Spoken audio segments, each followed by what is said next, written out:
lido por Agda Di Siopo, em novembro de 2009. Um cadáver de poeta. Levem ao túmulo aquele que parece um cadáver. Tu não pesaste sobre a terra te seja leve. L. Urland. 1. De tanta inspiração e tanta vida que os nervos convulsivos inflamava e ardia sem conforto, o que resta? Uma sombra esvaecida, um triste que sem mãe agonizava, resta um poeta morto. Morrer e resvalar na sepultura, frias na fronte as ilusões, no peito quebrado o coração. Nem saudades leva da vida impura, onde arquejou de fome, sem um leito, em treva e solidão. Tu foste como o sol, tu parecias ter na aurora da vida a eternidade, na larga fronte escrita. Porém, não voltarás como surgias, apagou-se teu sol da mocidade, numa treva maldita. Tua estrela mentiu, e do fardário de tua vida a página primeira, na tumba se rasgou. Pobre gênio de Deus, nem um sudário, nem túmulo, nem cruz, como a caveira que um lobo devorou. 2. Morreu um trovador, morreu de fome, acharam-no deitado no caminho. Tão doce era o semblante, sobre os lábios flutuava-lhe um riso esperançoso, e o morto parecia adormecido. Ninguém ao peito regostou-lhe a fronte nas horas da agonia, nem um beijo em boca de mulher, nem mão amiga fechou ao trovador os tristes olhos. Ninguém chorou por ele no seu peito, não havia colar nem bolsa a doiro, tinha até seu punhal um férreo punho, pobretão, não valia a sepultura. Todos ouviam e passavam todos, contudo era bem morto desde a aurora. Ninguém lançou-lhe junto ao corpo imóvel um ceitil para a cova, nem sudário. O mundo tem razão, sisudo pensa, e a turba tem um cérebro sublime. De que vale um poeta, um pobre louco, que leva os dias a sonhar insano, amante de utopias e virtudes, e, num tempo sem Deus, ainda crente? A poesia é de certo uma loucura. Sêneca o disse, um homem de renome. É um defeito no cérebro, que doudos, é um grande favor, é muita esmola dizer-lhes bravo, a inspiração divina, e quando tremem de miséria e fome, dar-lhes um leito no hospital dos loucos. Quando é gelada a fronte sonhadora, por que há de o vivo que despreza rimas cansar os braços arrastando o morto ou pagar os salários do coveiro? A bolsa esvaziar por um misérrimo quando a emprega melhor em lodo e vício. E que venham aí me falar em Tasso, culpar Afonso d'Este, um soberano, por não lhe dar a mão da irmã fidalga. Um poeta é um poeta, apenas isso. Procure para amar as poesias. Se na França a princesa Margarida, de Francisco I, irmã formosa, ao poeta Alain Chartier, adormecido, deu nos lábios um beijo, é que esta moça, apesar de princesa, era uma douda, e a prova é que também Randós fazia. Serrite, o trovador, obteve amores, novela até bastante duvidosa, dessa Maria Stuart formosíssima, é que ela, sabe o Deus, fez tanta asneira que não admira que um poeta amasse. Por isso, adoro o libertino Horácio. Namorou algum dia uma parenta do patrono Mecenas? Parasita. Só pedia dinheiro no triclínio, bebia vinho bom e não vivia, fazendo versos às irmãs de Augusto. E quem era Camões? Por ter perdido um olho na batalha e ser valente, as esmolas valeu, mas quanto ao resto, por fazer umas trovas de vadio, deveriam dar-lhe além de glória. E essa deram-lhe a farta, algum bispado, alguma dessas gordas sinecuras, que se davam a idiotas fidalguias?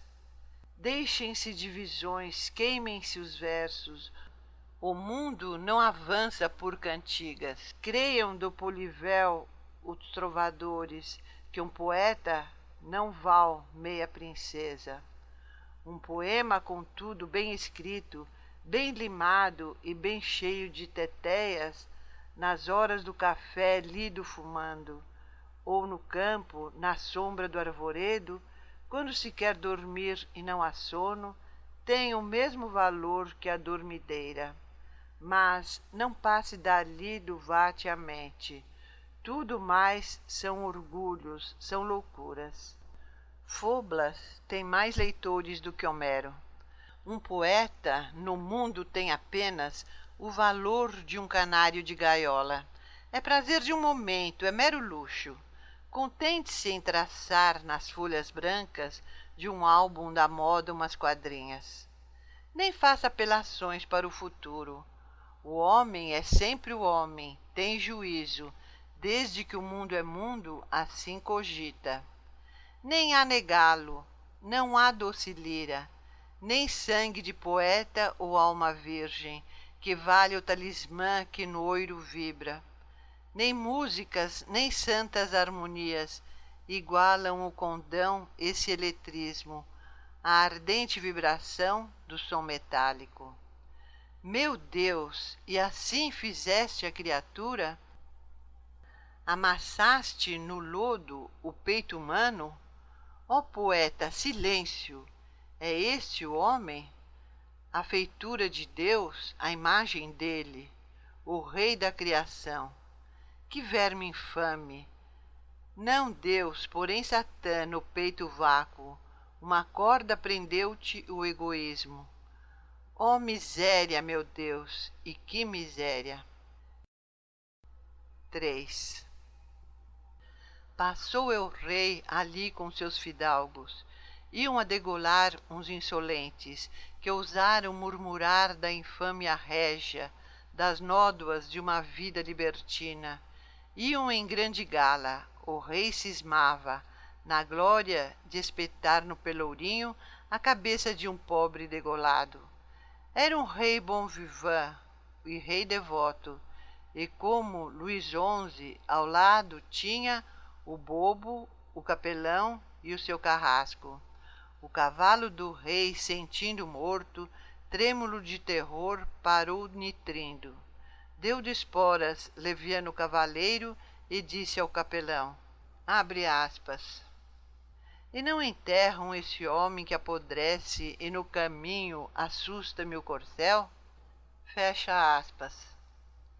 Depois voltou-se e disse ao camarista da semana, abre aspas, conheces o defunto? Era ainda moço, faria certamente um bom soldado. A figura é esbelta, forte pena, podia bem servir como um lacaio. Fecha aspas. Descoberto, o faceiro fidalgote respondeu-lhe fazendo a cortesia. Abre aspas. Pelas tripas do Papa, eu não me engano. Leve-me Satanás se este defunto ontem não era o trovador Tancredo. Fecha aspas. Entre aspas, Tancredo, murmurou erguendo os óculos. Um anfíbio, um barbaças truanesco, alma de tribulé, que além de bobo, era o vate da corte bem nutrido. Farto de sangue, mas de veia pobre, caídos beiços, volumoso abdômen, grisalha cabeleira esparramada, tremendo narigão, mas testa curta. Em suma, um glosador de sobremesas. Abre aspas. Tancredo, repetiu imaginando, um asno só cantava para o povo, uma língua de fel, um insolente. Orgulho desmedido, e quanto aos versos, morava como um sapo na água doce, não sabia fazer um trocadilho, fecha aspas. O rei passou, com ele a companhia, só ficou ressupino e macilento da estrada em meio o trovador defunto. 4. Ia caindo o sol, bem reclinado, no vagaroso coche madornado, depois de bem jantar fazendo a cesta, roncava um nédio, um barrigudo frade, bochechas e nariz, em cima uns óculos, vermelho solidel, enfim um bispo. É um bispo, Senhor Deus, da Idade Média, em que os bispos, como hoje e mais ainda, sob o peso da cruz bem rubicundos, dormindo bem e a regalar bebendo, sabiam engordar na sinecura, papudos santarrões depois da missa, lançando ao povo a bênção por dinheiro. O cocheiro ia bêbado por certo, os cavalos tocou pro bom caminho.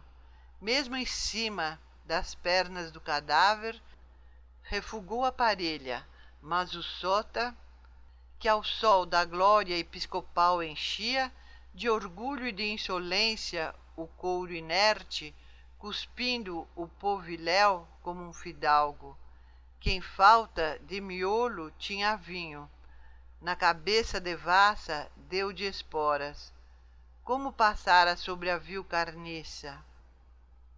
Reléu de corvos negros foi por cima, mas, desgraça, maldito aquele morto, desgraça, não porque pisasse o coche, aqueles magros ossos, mas a roda da humana resistência deu estalo, e a corda o fradalhão. Abre aspas. O que sucede? Pergunta bocejando. É algum bêbado? Em que bicho pisaram? Fecha aspas. Entre aspas. Senhor bispo, diz o servo da igreja, o bom cocheiro, ao vigário de Cristo, ao santo apóstolo, isto é, dessa fidalga raça nova, que não anda de pé como São Pedro, nem estafa os corcéis de São Francisco. Abre aspas.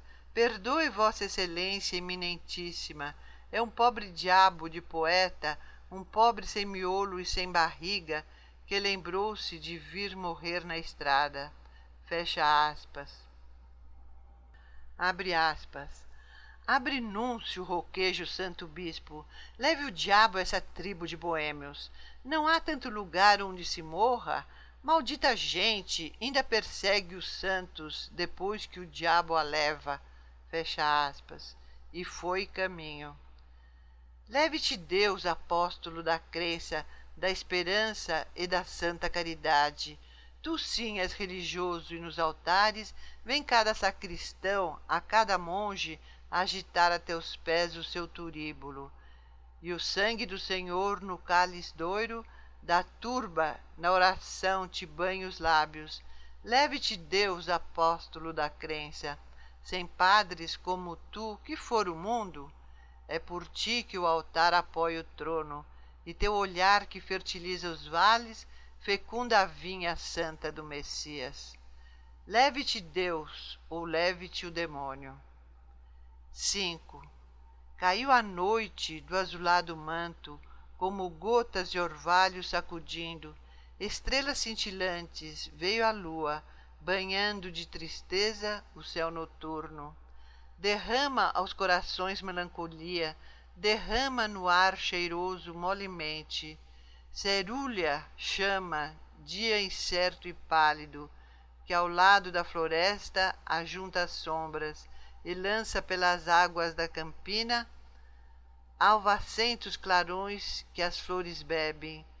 A galope de volta do noivado passa o conde Solfier e a noiva Elfrida. Seguem fidalgos que o sarau reclama. Elfrida. Não vês, Solfier, ali da estrada em meio um defunto estendido? Solfier. Ó, minha Elfrida, Voltemos desse lado, outro caminho se dirige ao castelo. É mau agouro por um morto passar em noites destas. Mas Elfrida aproxima o seu cavalo. Elfrida: Tancredo, vede, é o trovador Tancredo. Coitado, assim morrer um pobre moço, sem mãe e sem irmã, e não o enterram? Neste mundo não teve um só amigo? Abre aspas. Ninguém, senhora, respondeu da sombra uma dorida voz. Eu vim há pouco, ao saber que do povo no abandono jazia como um cão. Eu vim e eu mesmo cavei junto do lago a cova impura. Fecha aspas. Elfrida: tendes um coração. Tomai, mancebo, tomai esta pulseira, em ouro e joias. Tem bastante para erguer-lhe um monumento, e para longas missas lhe dizerem, pelo repouso d'alma. O moço riu-se. O desconhecido: obrigado, guardai as vossas joias. Tancredo trovador morreu de fome. Passaram-lhe no corpo frio e morto, salpicaram de lodo a face dele. Talvez cuspissem nesta fronte santa, cheia outrora de eternas fantasias, de ideia a valer um mundo inteiro. Por que lançar esmolas ao cadáver? Leva-as, fidalga, tuas joias belas. O orgulho do plebeu as vê sorrindo. Missas, bem sabe Deus se neste mundo gemeu alma tão pura como a dele. Foi um anjo e murchou-se como as flores. Morreu sorrindo como as virgens morrem. Alma doce que os homens rejeitaram. Lírio que profanou a turba imunda. Oh, não te mancharei nem a lembrança com o óbolo dos ricos, pobre corpo. És o templo deserto onde habitava o Deus que em ti sofreu por um momento. Dorme, pobre Tancredo, eu tenho braços, na cova negra dormirás tranquilo, tu repousas ao menos. No entanto, sofreando a custo a raiva, mordendo os lábios de soberba e fúria, Sophie da bainha arranca a espada e avança ao moço e brada-lhe: insolente, cala-te, doudo, cala-te, mendigo, não vês quem te falou? Curva o joelho, tira o gorro, vilão. O desconhecido: tu vês, não tremo, tu não vales o vento que salpica tua fronte de pó, porque és fidalgo. Não sabes que um punhal vale uma espada dentro do coração? Mas logo Elfrida, abre aspas, acalma-te, Sophie. O triste moço desespera, blasfeme, não me insulta. Perdoa-me também, mancebo triste. Não pensei ofender tamanho orgulho. Tua mágoa respeito. Só te imploro que sobre a fronte ao trovador desfolhes essas flores, as flores do noivado, de uma triste mulher, e quanto às joias, lança-as no lago. Mas quem és? Teu nome? O desconhecido: quem sou? Um doudo, uma alma de insensato, que Deus maldisse e que Satã devora, um corpo moribundo em que se nutre uma centelha de pungente fogo, um raio divinal que dói e mata, que doira as nuvens e amortalha a terra, uma alma como o pó em que se pisa, um bastardo de Deus, um vagabundo, a que o gênio gravou na fronte, anátema, desses que a turba com o dedo aponta. Mas não, não hei de sê-lo. Eu juro n'alma, pela caveira, pelas negras cinzas de minha mãe, e juro agora, há pouco, junto de um morto reneguei o gênio, quebrei a lira à pedra de um sepulcro. Eu era um trovador, sou um mendigo. Ergueu do chão a dádiva de Elfrida, roçou as flores aos trementes lábios, beijou-as, sobre o peito de Tancredo pousou-as lentamente. Em nome dele, agradeço estas flores do teu seio, anjo que sobre um túmulo desfolhas tuas últimas flores de donzela. Depois vibrou na lira estranhas mágoas, carpiu à longa noite escuras nênias, cantou, banhou de lágrimas o morto. De repente parou, vibrou a lira, com as mãos iradas, trêmulas, e as cordas, uma por uma, rebentou cantando. Tinha fogo no crânio e sufocava. Passou a fria mão nas fontes úmidas, abriu a medo os lábios convulsivos, sorriu de desespero e, sempre rindo, quebrou as joias e as lançou no abismo. 6. No outro dia, na borda do caminho, deitado ao pé de um fosso aberto apenas, viu-se um mancebo loiro que morria. Semblante feminil e formas débeis, mas, nos palores da espaçosa fronte, uma sombria dor cavara sulcos. Corria sobre os lábios alvacentos uma leve umidez, um ló de escuma, e seus dentes a raiva constringira, tinha os punhos cerrados sobre o peito. Acharam letras de uma língua estranha, e um vidro sem licor, fora veneno. Ninguém o conheceu, mas conta o povo que ao lançá-lo no túmulo o coveiro quis roubar-lhe o gibão, despiu o moço. E viu, talvez é falso, níveos seios, um corpo de mulher de formas puras. 7. Na tumba dormem os mistérios d'ambos, da morte o negro véu não há erguê-lo. Romance obscuro de paixões ignotas, poema de esperança e desventura. Quando a aurora mais bela os encantava, talvez rompeu-se no sepulcro deles. Não pode o bardo revelar segredos que levaram ao céu as ternas sombras. Desfolha apenas nessas frontes puras da extrema inspiração as flores murchas. www.poeteiro.com